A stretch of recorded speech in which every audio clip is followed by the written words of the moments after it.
It's hot in Riga. It is. It's absolutely Las baking. Vegas. That's Riga. It's like 30 degrees at the moment. Adam Noble, 4C4 Boxing Social. I'm with Kalle Sauerland, the leader of the World Boxing Super Series, if that's okay. It's a very strong word. I'll take it, but it's a strong word. Well, we're in Riga again for the third time. Obviously, we had two of the shows in the first season with Maris Bradis. Was it just Bradis that brought you to Riga, or did you have your eye on the place before as a fight city? Well, you have to look at the history of the country in terms of sports people and the interest in sport. And you always have to find an underlying interest that you can tap into. And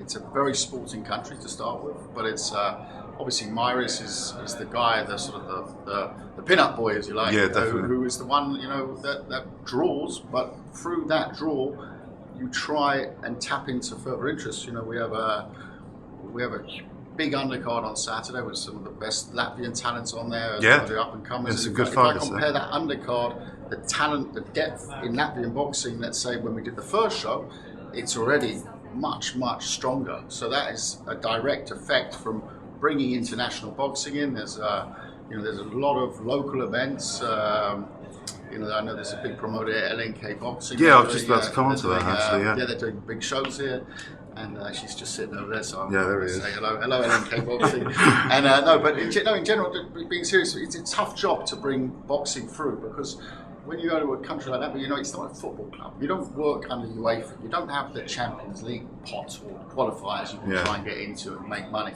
So boxing is about having entrepreneurs, private individuals come on board and take risks to develop the sport. Yeah. It's not much. I don't know if it's government funding. I'm not asked, but I'm guessing maybe there is some at grassroots, amateur level. But if you're very honest, to turn pro in Latvia is probably a tough job.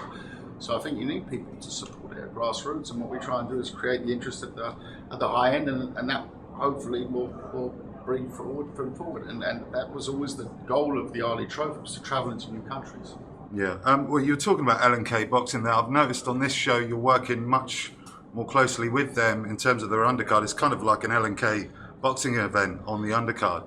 How's it? Is that important in not just Riga, but in every city you go to work with the local promoters and things like that? In the UK we worked very closely with MTK in the last show, but on the other hand, it was also through Matchroom that we got onto Sky, on the platform Sky, for the semi-final. So this is, I've always said, it's not a promoter project. It's not a Team Sauerland project. It's not a Matchroom project. It's not a Top Rank project.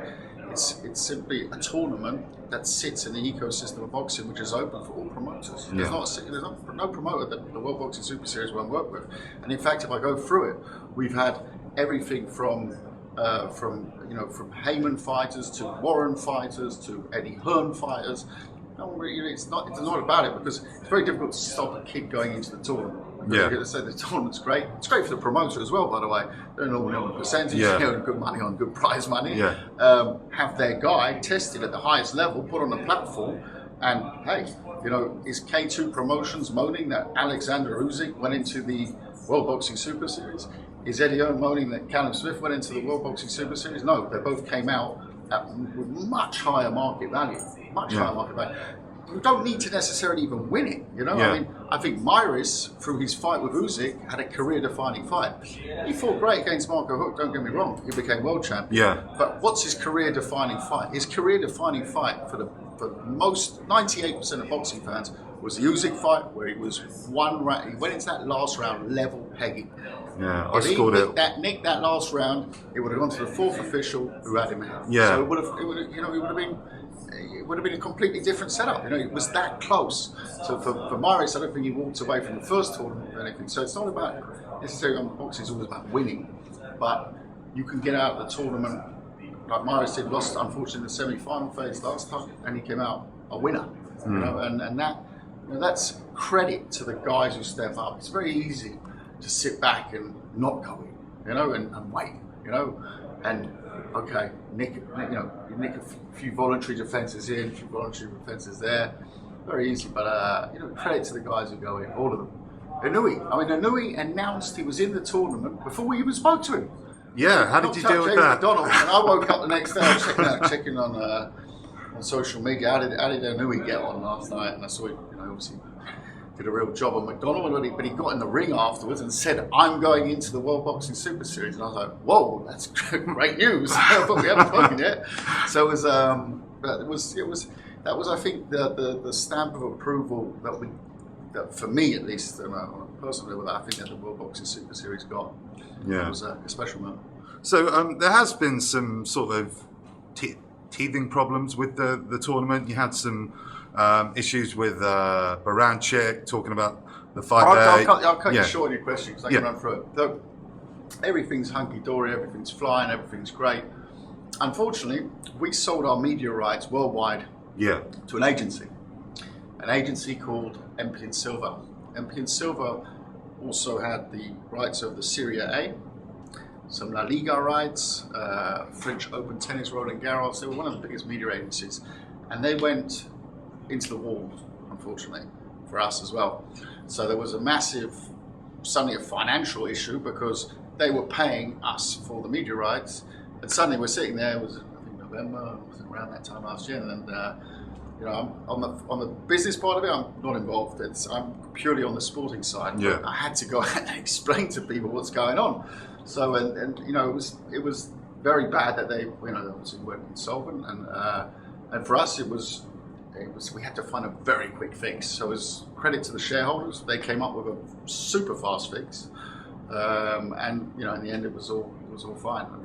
There was issues with Baranchik. The biggest issue with Baranchik, in my opinion, my humble opinion, was Glasgow. It was nothing else. That seemed to be it. It was very strange that out of 24 fighters, 23 were happy and one wasn't. One wasn't. Yeah, I suppose so it's bound to happen. I know there were a lot of highly respected journalists said he's never going back in and everything. I said, man, you've got to read these contracts. They get paid grade A money.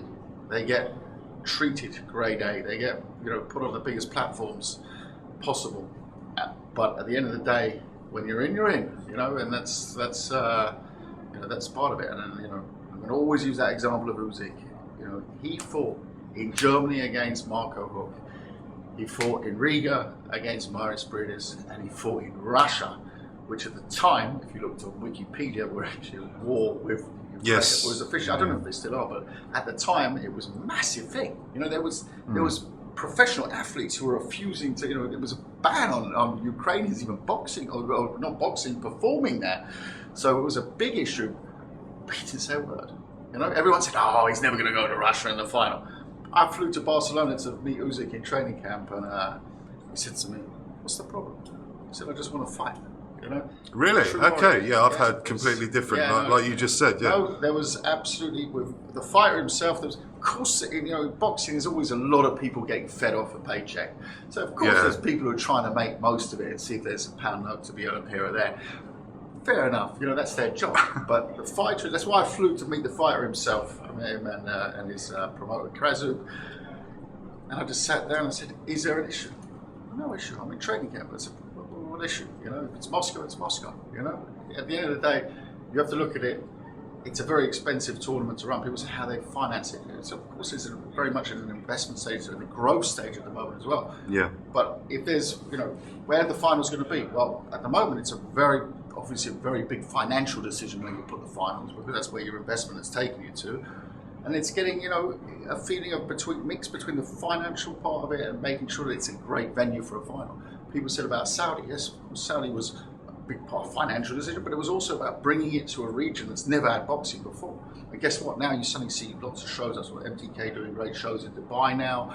We've got Amir Khan boxing in Saudi next month. Got Kazakhstan, MTK going there as well. Yeah, and that's important for boxing. Boxing's unhealthy when it's limited to Germany, England, and the US. It's just that's not the way it should be. And here we are in Las Rigas. I'm going to use that word.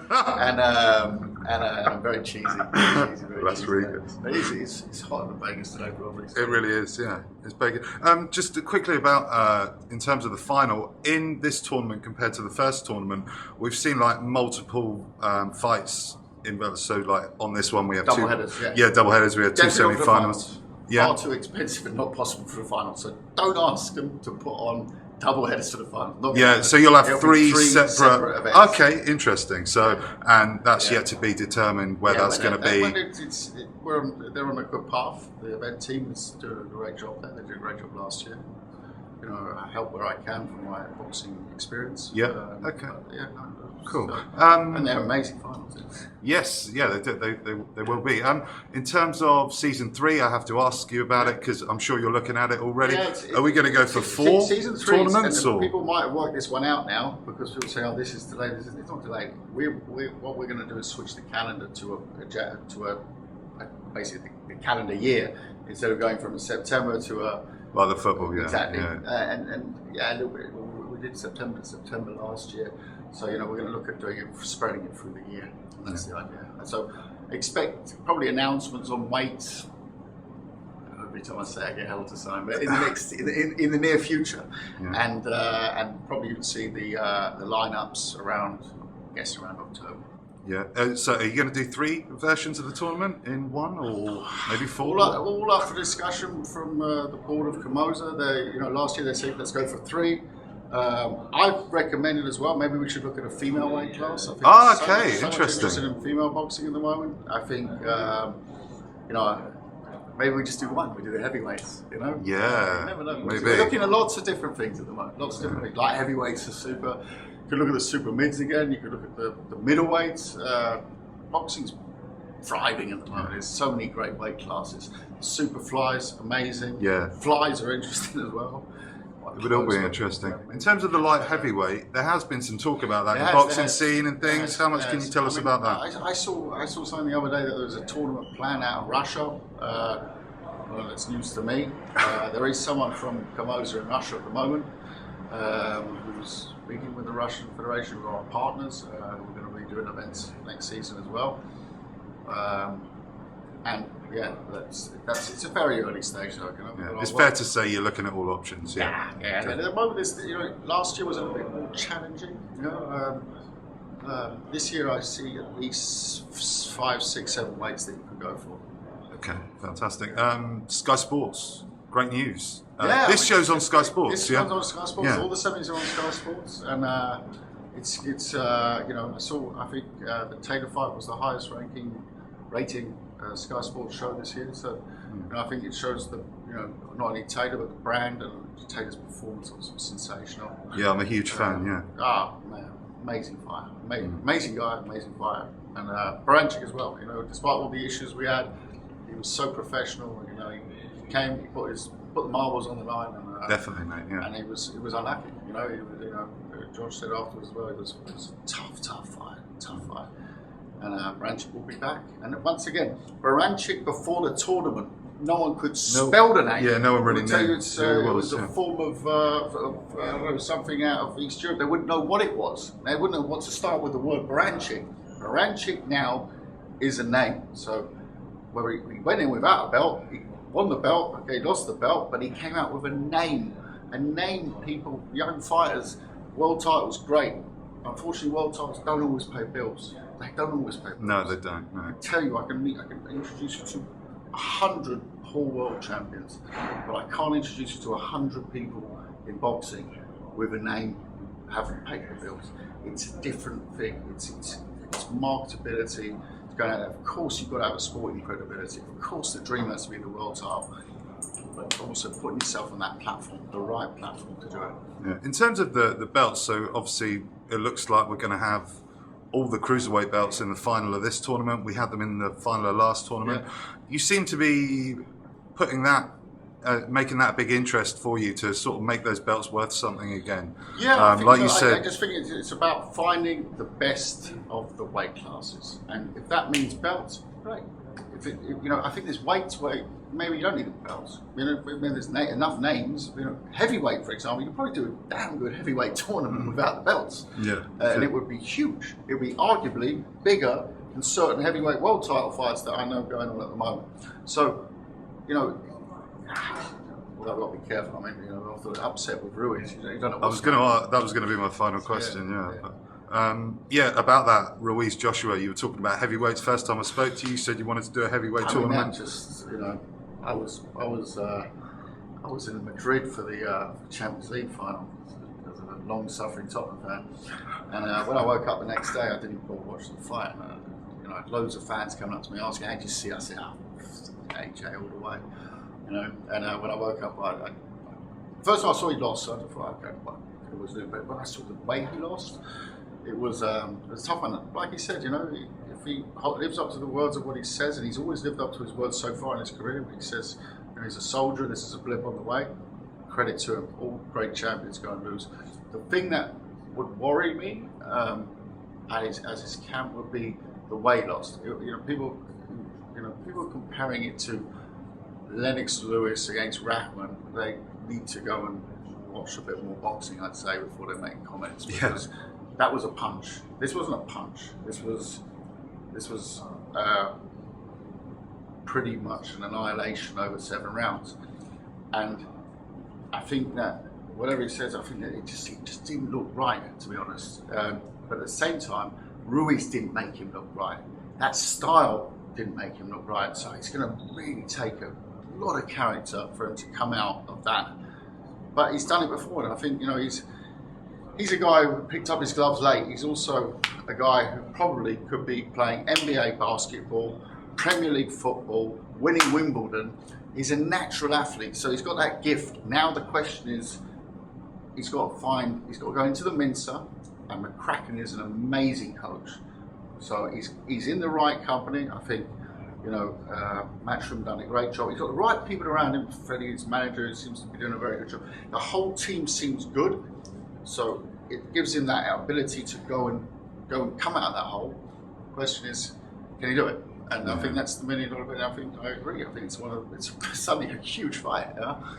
Would I, as his promoter, put him straight in the rematch? I'm totally honest, no, I wouldn't. Yeah, I was just about to ask you that. You wouldn't do it, no? Dillian Whyte fight. It's a big fight, big money. You know, he's beaten him before, so he knows how to beat him. Dillian Whyte's very much improved. Great, you know, really is I would say one of the most improved pound for pound fighters there is. And he takes opponents like Riga, it's a huge risk, but that would be a great fight for me at this stage for both guys. And you don't need a belt. We were talking about belts before. You wouldn't need a belt for that fight. Huge interest in it. Yeah. And then go take this fight. Just, you know, I think that. But not his promoter. Just your opinion. No, I wanted to get your opinion on it. Definitely. Yeah. Okay, Kalle. Well, but it is a very exciting rematch. Yeah. I didn't watch the first fight. I wouldn't have paid 10 quid for it, but I would definitely watch the second fight. Okay, brilliant. Thanks, Kalle. Yeah, you've done all the talking. I barely had to ask any questions. You did most of that for me. Thank you so much for speaking at Boxing Social. Good luck on Saturday. We'll speak to you after.